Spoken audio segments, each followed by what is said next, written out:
महाराष्ट्र में विकासवाद की जीत हुई है। महाराष्ट्र में सुशासन की जीत हुई है। महाराष्ट्र में सच्चे सामाजिक न्याय की विजय हुई है। और साथियों, आज महाराष्ट्र में झूठ, छल, फरेब बुरी तरह हारा है।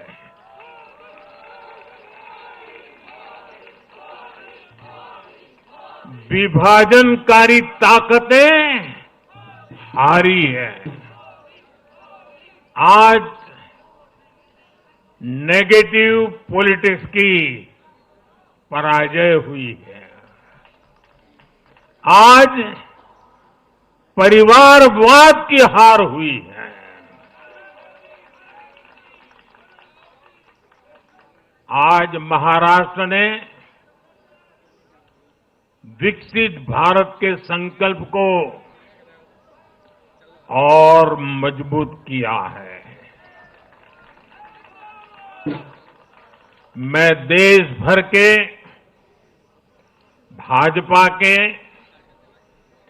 एनडीए के सभी कार्यकर्ताओं को बहुत बहुत बधाई देता हूं, उन सबका अभिनंदन करता हूं।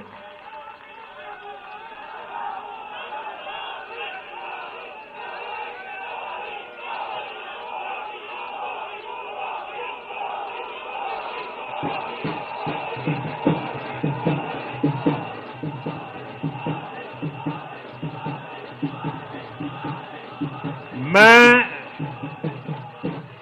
श्री एकनाथ शिंदे जी, मेरे परम मित्र देवेंद्र फडणवीस जी, भाई अजीत पवार जी, उन सब की भी भूरी भूरी प्रशंसा करता हूं। साथियों, आज देश के अनेक राज्यों में उपचुनावों के भी नतीजे आए हैं। नड्डा जी ने विस्तार से बताया है, इसलिए मैं विस्तार में नहीं जा रहा हूं। लोकसभा की भी हमारी एक सीट और बढ़ गई है।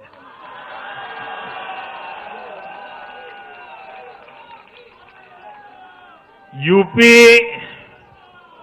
उत्तराखंड और राजस्थान ने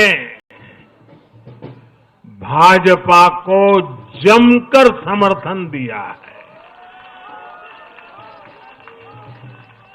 असम के लोगों ने भाजपा पर फिर एक बार भरोसा जताया है।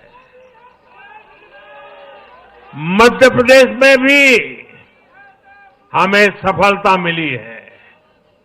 बिहार में भी एनडीए का समर्थन बढ़ा है। ये दिखाता है कि देश अब सिर्फ और सिर्फ विकास चाहता है। मैं महाराष्ट्र के मतदाताओं का, हमारे युवाओं का, विशेषकर माताओं बहनों का, हमारे किसान भाई बहनों का, देश की जनता का आदरपूर्वक नमन करता हूं। साथियों, मैं झारखंड की जनता को भी नमन करता हूं। झारखंड के तेज विकास के लिए हम अब और ज्यादा मेहनत से काम करेंगे और इसमें भाजपा का एक एक कार्यकर्ता अपना हर प्रयास करेगा। साथियों, छत्रपती शिवाजी महाराजांच्या महाराष्ट्राने आज दाखवून दिले तुष्टीकरणाचा सामना कसा करायचा।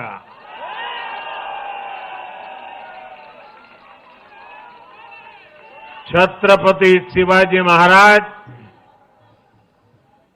शाहूजी महाराज, महात्मा फुले, सावित्रीबाई फुले, बाबासाहेब आंबेडकर, वीर सावरकर, बाळासाहेब ठाकरे, ऐसे महान व्यक्तित्वों की धरती ने इस बार पुराने सारे रिकॉर्ड तोड़ दिए।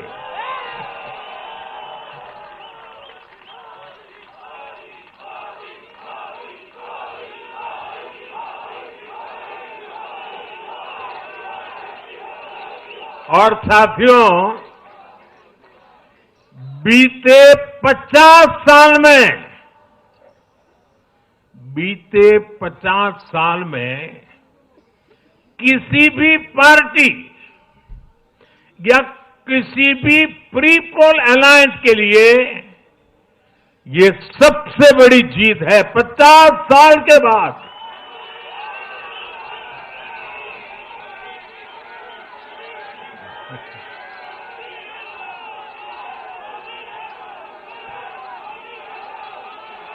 और एक महत्वपूर्ण बात मैं बताता हूं, ये लगातार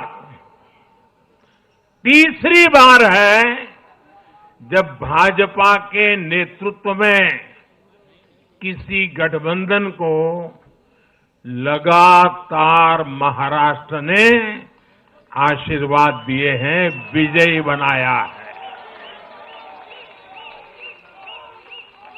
और ये लगातार तीसरी बार है जब भाजपा महाराष्ट्र में सबसे बड़ी पार्टी बनकर उभरी है।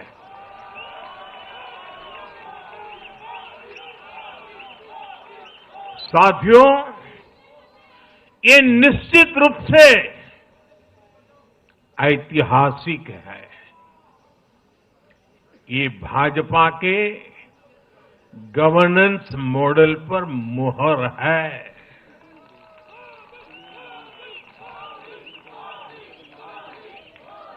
अकेले भाजपा को ही कांग्रेस और उसके सभी सहयोगियों से कहीं अधिक सीटें महाराष्ट्र के लोगों ने दी है। ये दिखाता है कि जब सुशासन की बात आती है तो देश सिर्फ और सिर्फ भाजपा पर और एनडीए पर भरोसा करता है।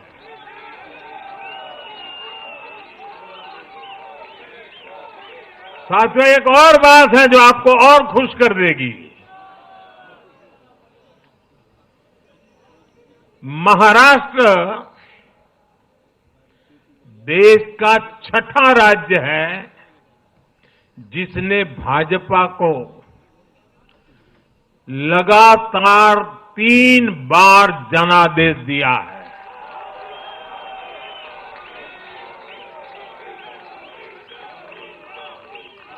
इससे पहले गोवा, गुजरात, छत्तीसगढ़, हरियाणा और मध्य प्रदेश में हम लगातार 3 बार जीत चुके हैं और बिहार में भी एनडीए को 3 बार से ज्यादा बार लगातार जनादेश मिला है। और 60 साल के बाद आपने मुझे तीसरी बार मौका दिया, ये तो है ही है।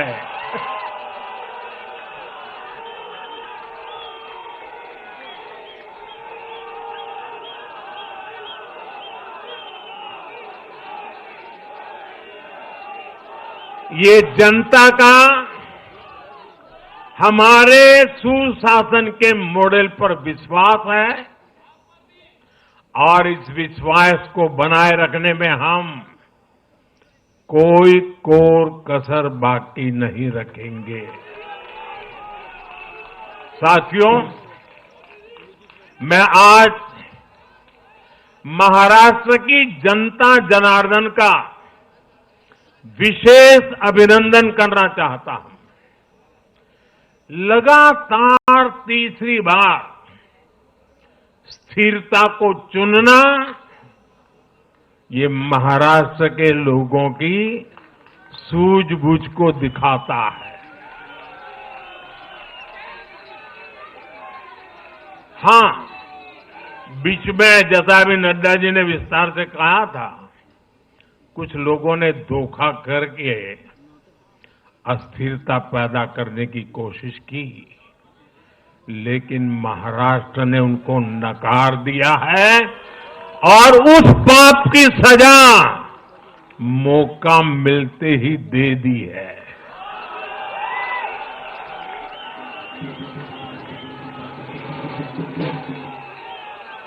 साथियों, महाराष्ट्र इस देश के लिए एक तरह से बहुत महत्वपूर्ण ग्रोथ इंजन है। इसलिए महाराष्ट्र के लोगों ने जो जनादेश दिया है, वो विकसित भारत के लिए बहुत बड़ा आधार बनेगा। वो विकसित भारत के संकल्प की सिद्धि का आधार बनेगा। साथियों, हरियाणा के बाद महाराष्ट्र के चुनाव का भी सबसे बड़ा संदेश है एकजुटता। एक है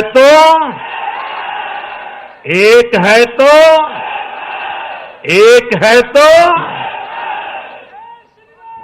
ये आज देश का महामंत्र बन चुका है।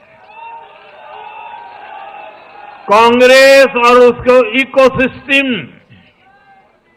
उन्होंने सोचा था कि संविधान के नाम पर झूठ बोलकर, आरक्षण के नाम पर झूठ बोलकर एससी, एसटी, ओबीसी को छोटे छोटे समूह में बांट देंगे। वो सोचते थे सब बिखर जाएंगे। कांग्रेस और उसके साथियों की साजिश को महाराष्ट्र ने सिरे से खारिज कर दिया है। महाराष्ट्र ने डंके की चोट पर कहा है, एक है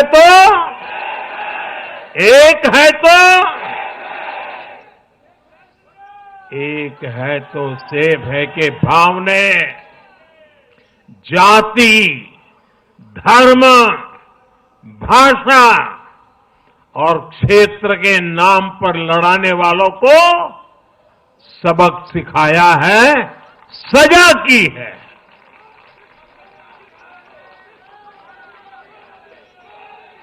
आदिवासी भाई बहनों ने भी भाजपा एनडीए को वोट दिया। ओबीसी भाई बहनों ने भी भाजपा एनडीए को वोट दिया। मेरे दलित भाई बहनों ने भी भाजपा एनडीए को वोट दिया। समाज के हर वर्ग ने भाजपा एनडीए को वोट दिया। ये कांग्रेस और इंडी गठबंधन के उस पूरे इकोसिस्टम की सोच पर करारा प्रहार है, जो समाज को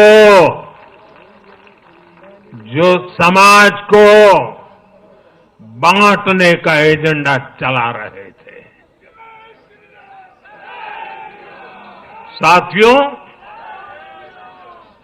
महाराष्ट्र ने एनडीए को इसलिए भी प्रचंड जनादेश दिया है क्योंकि हम विकास और विरासत दोनों को साथ लेकर चलते हैं। महाराष्ट्र की धरती पर इतनी विभूतियां जन्मी है। बीजेपी और मेरे लिए छत्रपति शिवाजी महाराज आराध्य पुरुष है।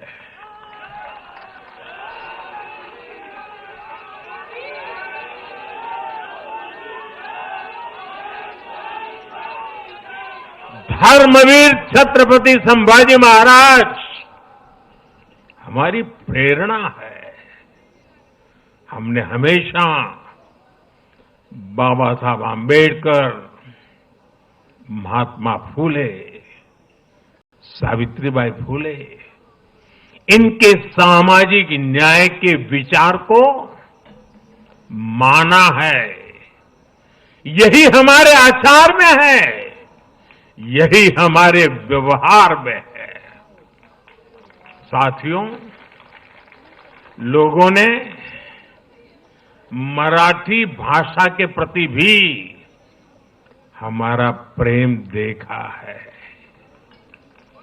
कांग्रेस को वर्षों तक मराठी भाषा की सेवा का मौका मिला, लेकिन इन लोगों ने इसके लिए कुछ नहीं किया। हमारी सरकार ने मराठी को क्लासिकल लैंग्वेज का दर्जा दिया। मातृभाषा का सम्मान, संस्कृतियों का सम्मान और इतिहास का सम्मान हमारे संस्कार में है, हमारे स्वभाव में है।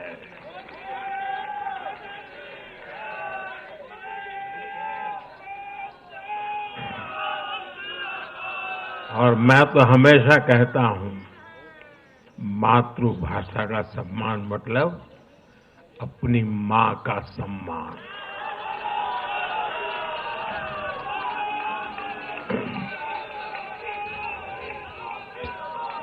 और इसलिए मैंने विकसित भारत के निर्माण के लिए लाल किले की प्राचीर से पंच प्राणों की बात की। हमने इसमें विरासत पर गर्व को भी शामिल किया। जब भारत विकास भी और विरासत भी इसका संकल्प लेता है तो पूरी दुनिया इसे देखती है। आज विश्व हमारी संस्कृति का सम्मान करता है। क्यों? क्योंकि हम इसका सम्मान करते हैं। अब अगले 5 साल में महाराष्ट्र विकास भी विरासत भी के इसी मंत्र के साथ तेज गति से आगे बढ़ेगा। साथियों, इंडी वाले देश के बदले मिजाज को नहीं समझ पा रहे हैं।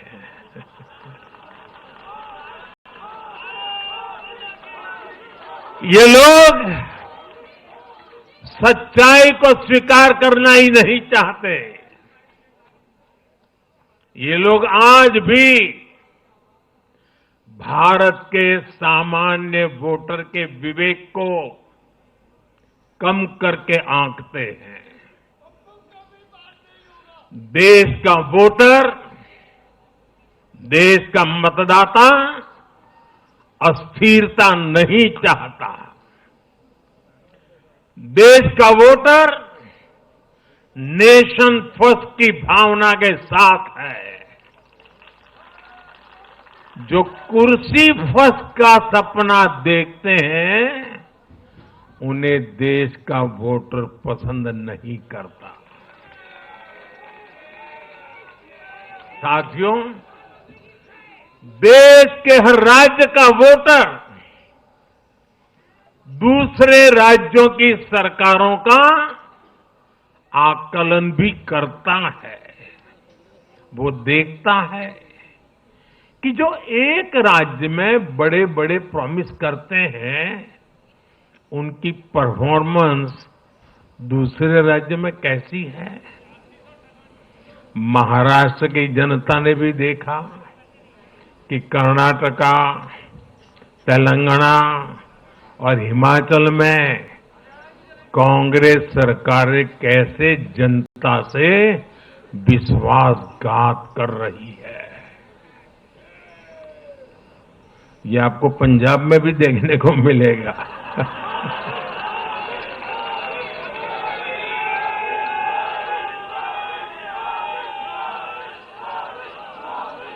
जो वादे महाराष्ट्र में किए गए, उनका हाल दूसरे राज्यों में क्या है।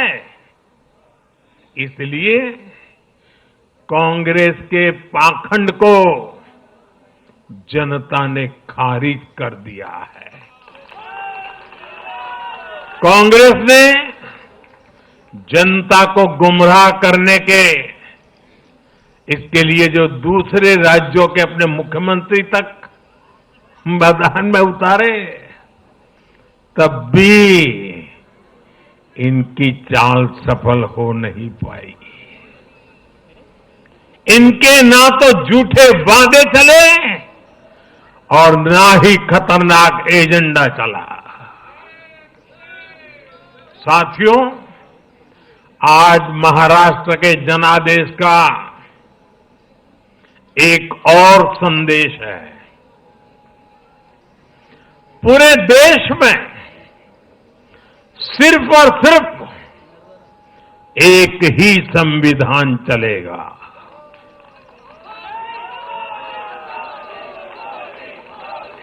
वो संविधान है बाबा साहब आम्बेडकर का संविधान, भारत का संविधान। जो भी सामने या पर्दे के पीछे देश में दो संविधान की बात करेगा, उसको देश पूरी तरह से नकार देगा। कांग्रेस और उसके साथियों ने जम्मू कश्मीर में फिर से आर्टिकल 370 की दीवार बनाने का प्रयास किया।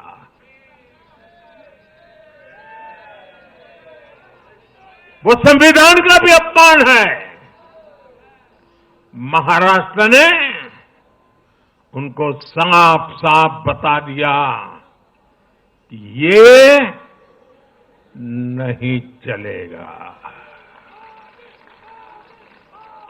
अब दुनिया की कोई भी ताकत, और मैं कांग्रेस वालों को कहता हूं, कान खोल के सुन लो,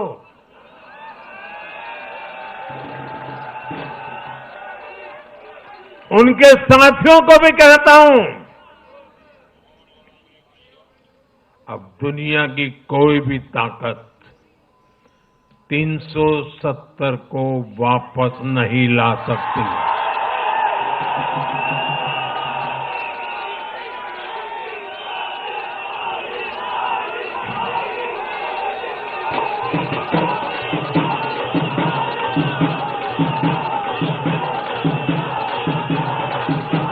साथियों, महाराष्ट्र के इस चुनाव ने इंडी वालों का या गाड़ी वालों का दो मुहा चेहरा भी देश के सामने खोल करके रख दिया है। हम सब जानते हैं, बाला साहब ठाकरे का इस देश के लिए, समाज के लिए बहुत बड़ा योगदान रहा है। कांग्रेस ने सत्ता के लालच में उनकी पार्टी के एक धड़े को साथ में तो ले लिया, तस्वीरें भी निकाल दी, लेकिन कांग्रेस का कोई नेता बाला साहब ठाकरे की नीतियों की कभी भी प्रशंसा नहीं कर सकती। और इसलिए मैंने अघाड़ी में कांग्रेस के साथी दलों को चुनौती दी थी कि वो कांग्रेस से बाला साहब ठाकरे की नीतियों की तारीफ में कुछ शब्द जरा बुलवा करके दिखाएं। आज तक वो ये नहीं कर पाए हैं। मैंने दूसरी चुनौती वीर सावरकर जी को लेकर के दी थी। कांग्रेस के नेतृत्व ने लगातार पूरे देश में वीर सावरकर का अपमान किया है, उन्हें गालियां दी है। महाराष्ट्र में वोट पाने के लिए इन लोगों ने टेम्पररी वीर सावरकर जी को जरा टेम्पररी गाली देना उन्होंने बंद किया है। लेकिन वीर सावरकर के तप त्याग के लिए उनके मुंह से एक बार भी सत्य नहीं निकला,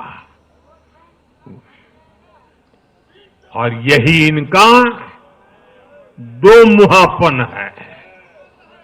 ये दिखाता है कि उनकी बातों में कोई दम नहीं है। उनका मकसद सिर्फ और सिर्फ वीर सावरकर को बदनाम करना है। साथियों, भारत की राजनीति में अब कांग्रेस पार्टी परजीवी बनकर रह गई है।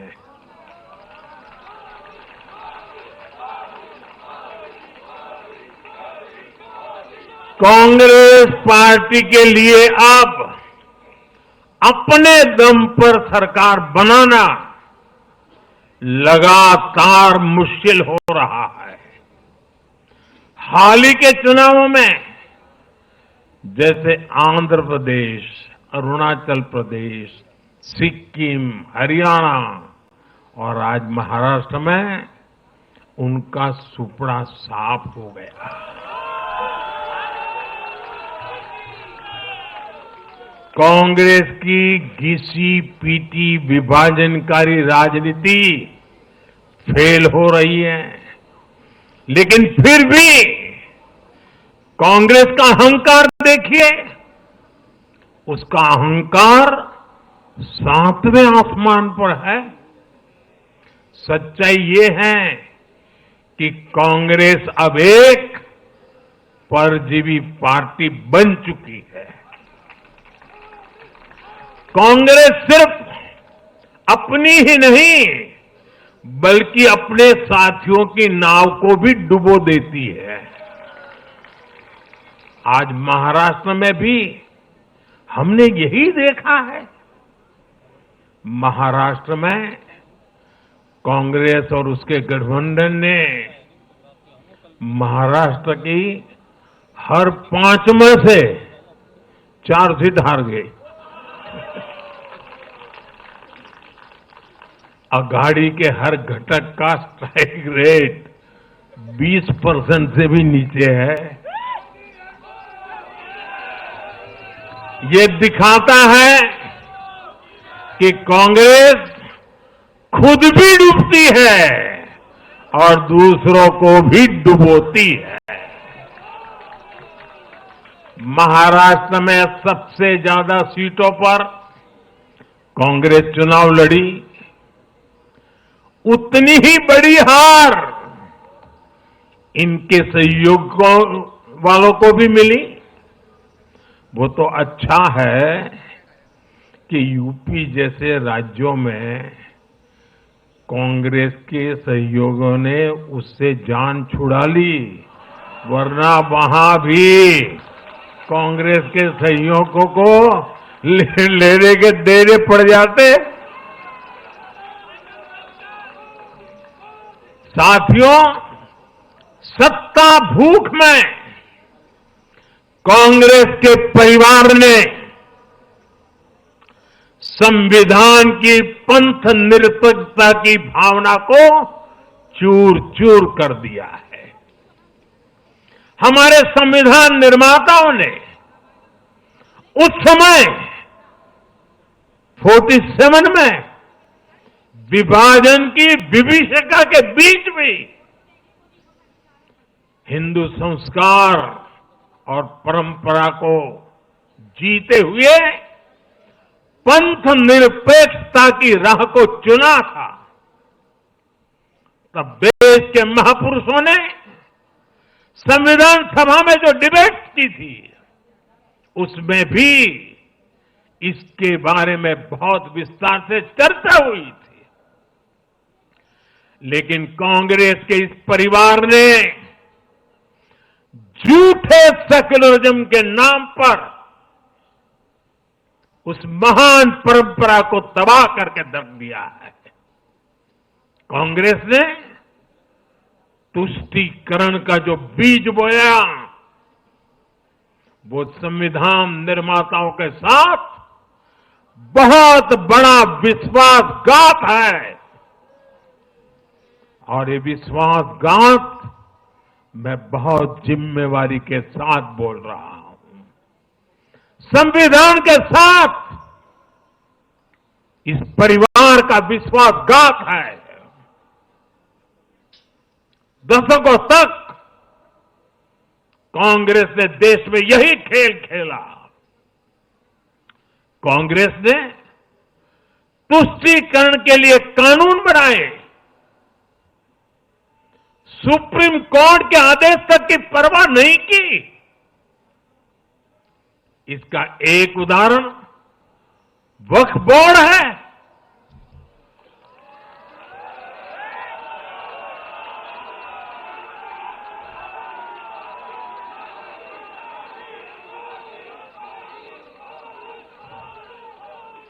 दिल्ली के लोग तो चौंक जाएंगे।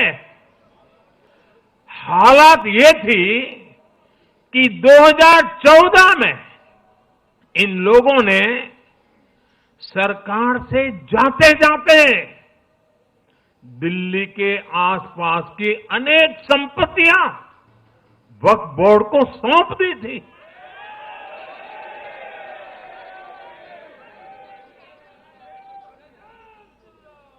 बाबा साहब आंबेडकर जी ने जो संविधान हमें दिया है ना, जिस संविधान की रक्षा के लिए हम प्रतिबद्ध है, संविधान में वक्फ कानून का कोई स्थान ही नहीं है। लेकिन फिर भी कांग्रेस ने तुष्टीकरण के लिए वक्फ बोर्ड जैसी व्यवस्था पैदा कर दी। ये इसलिए किया गया ताकि कांग्रेस के परिवार का वोट बैंक बढ़ सके। सच्ची पंथ निरपेक्षता को कांग्रेस ने एक तरह से मृत्यु दंड देने की कोशिश की है।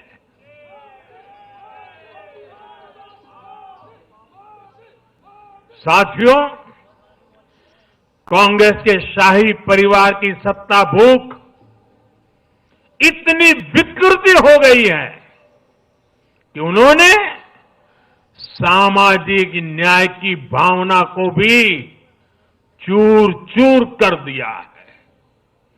एक समय था जब कांग्रेस के नेता इंदिरा जी समेत खूब जात पात के खिलाफ बोलते थे,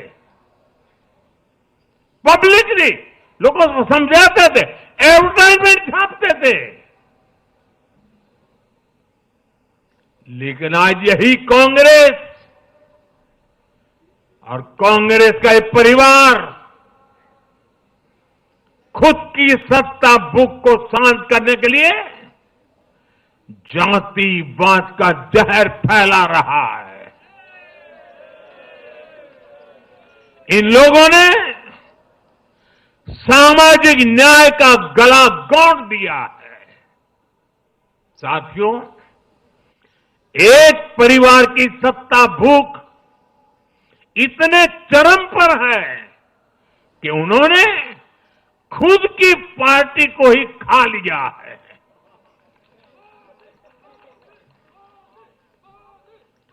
देश के अलग अलग भागों में कई पुराने जमाने के कांग्रेस कार्यकर्ता है, पुरानी पीढ़ी के लोग हैं जो अपने जमाने की कांग्रेस को ढूंढ रहे हैं। लेकिन आज की कांग्रेस के विचार से, व्यवहार से, आदत से उनको ये साफ पता चल रहा है कि ये वो कांग्रेस नहीं है। इसलिए कांग्रेस में आंतरिक रूप से असंतोष बहुत ज्यादा बढ़ रहा है। उनकी आरती उतारने वाले भले आज इन खबरों को दबा के रखे, लेकिन भीतर आग बहुत बड़ी है। असंतोष की ज्वाला भड़क चुकी है। सिर्फ एक परिवार के ही लोगों को कांग्रेस चलाने का हक है। सिर्फ वही परिवार काबिल है, दूसरे नाकाबिल हैं। परिवार की सोच ने, इस जीत ने कांग्रेस में एक ऐसा माहौल भी बना दिया कि किसी भी समर्पित कांग्रेस कार्यकर्ता के लिए वहां काम करना मुश्किल हो गया है। आप सोचिए, कांग्रेस पार्टी की प्राथमिकता आज सिर्फ और सिर्फ परिवार है। देश की जनता उनकी प्राथमिकता नहीं है। और जिस पार्टी की प्राथमिकता जनता न हो, वो लोकतंत्र के लिए बहुत ही नुकसानदायी होती है।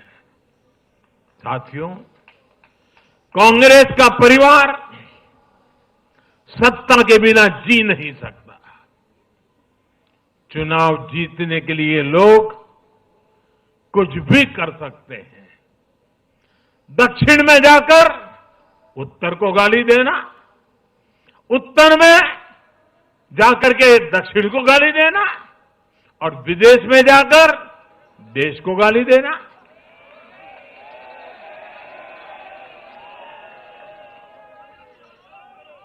और अहंकार इतना कि ना किसी का मान, ना किसी की मर्यादा, और खुलेआम झूठ बोलते रहना, हर दिन एक नया झूठ बोलते रहना। यही कांग्रेस और उसके परिवार की सच्चाई बन गई है। आज कांग्रेस का अर्बन नक्सलवाद भारत के सामने एक नई चुनौती बनकर खड़ा हो गया है।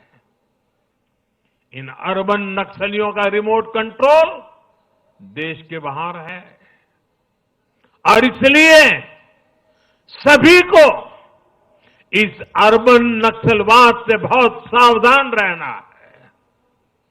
आज देश के युवाओं को, हर प्रोफेशनल को कांग्रेस की हकीकत को समझना बहुत जरूरी है। साथियों, जब मैं पिछली बार भाजपा मुख्यालय आया था, तो मैंने हरियाणा से मिले आशीर्वाद पर आपसे बात की थी। तब हमें गुरुग्राम जैसे शहरी क्षेत्र के लोगों ने भी अपना आशीर्वाद दिया था। अब आज मुंबई ने, पुणे ने, नागपुर ने, महाराष्ट्र के ऐसे सभी बड़े शहरों ने अपनी स्पष्ट राय रखी है।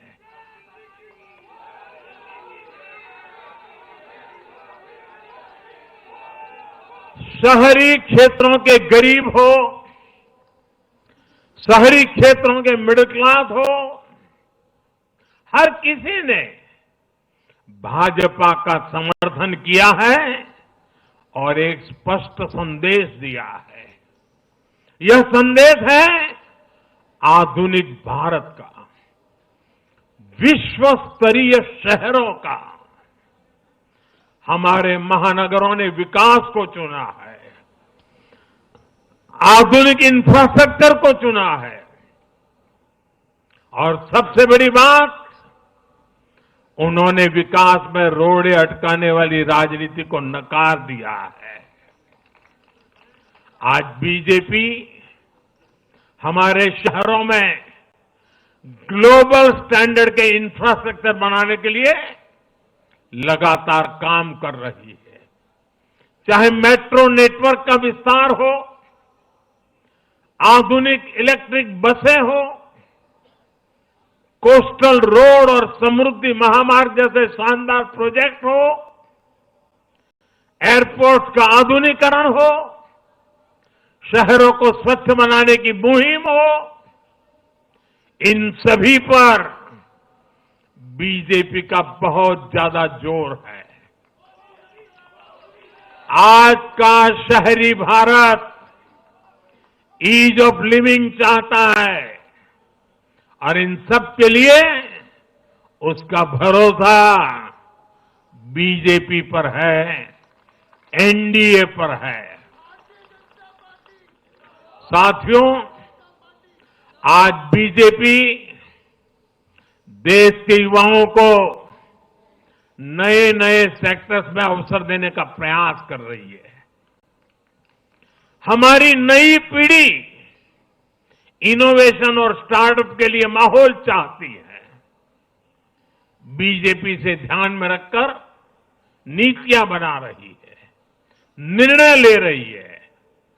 हमारा मानना है कि भारत के शहर विकास के इंजन है।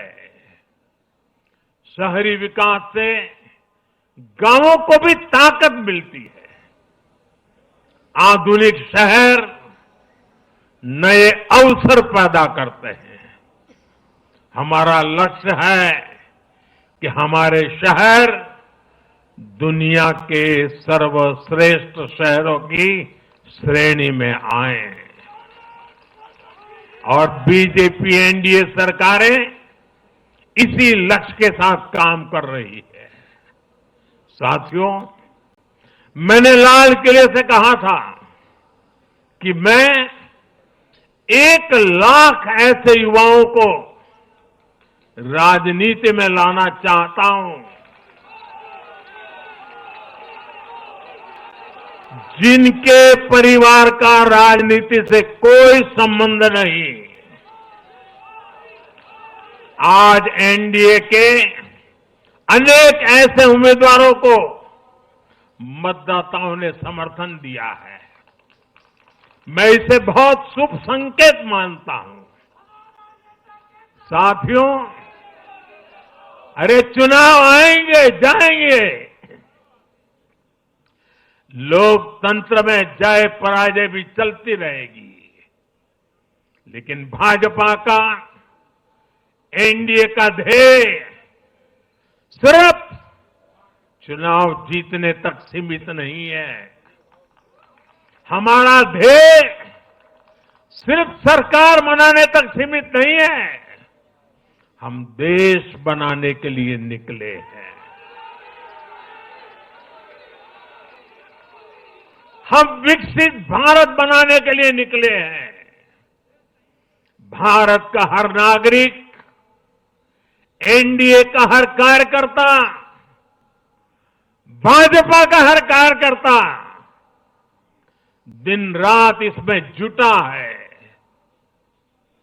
हमारी जीत का उत्साह हमारे इस संकल्प को और मजबूत करता है। हमारे जो प्रतिनिधि चुनकर आए हैं वो इसी संकल्प के लिए प्रतिबद्ध है। हमें देश के हर परिवार का जीवन आसान बनाना है। हमें सेवक बनकर, और ये मेरे जीवन का मंत्र है, हमें सेवक बनकर देश के हर नागरिक की सेवा करनी है। हमें उन सपनों को पूरा करना है जो देश की आजादी के मतवालों ने भारत के लिए देखे थे। हमें मिलकर विकसित भारत का सपना साकार करना है।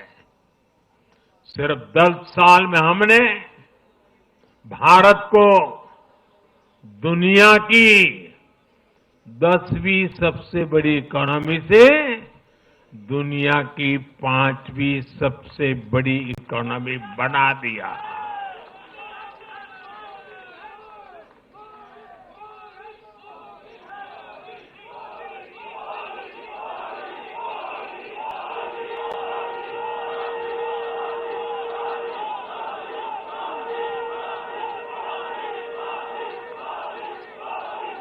किसी को भी लगता अरे मोदी जी 10 में से 5 पर पहुंच गए, अब तो बैठो आराम से।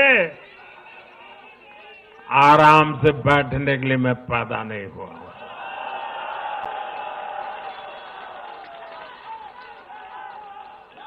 वो दिन दूर नहीं जब भारत दुनिया की तीसरी सबसे बड़ी अर्थव्यवस्था बन के रहेगा।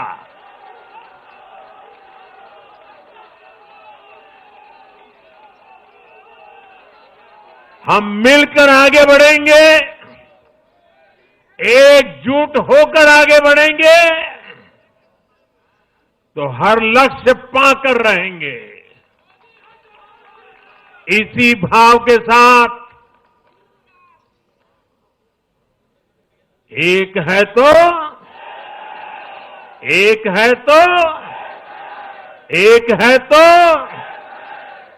मैं एक बार फिर आप सभी को बहुत बहुत बधाई देता हूं, देशवासियों को बधाई देता हूं, महाराष्ट्र के लोगों को विशेष बधाई देता हूं।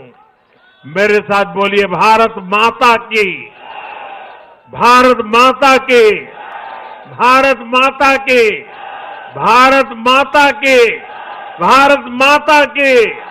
वंदे वंदे वंदे वंदे वंदे वंदे वंदे वंदे।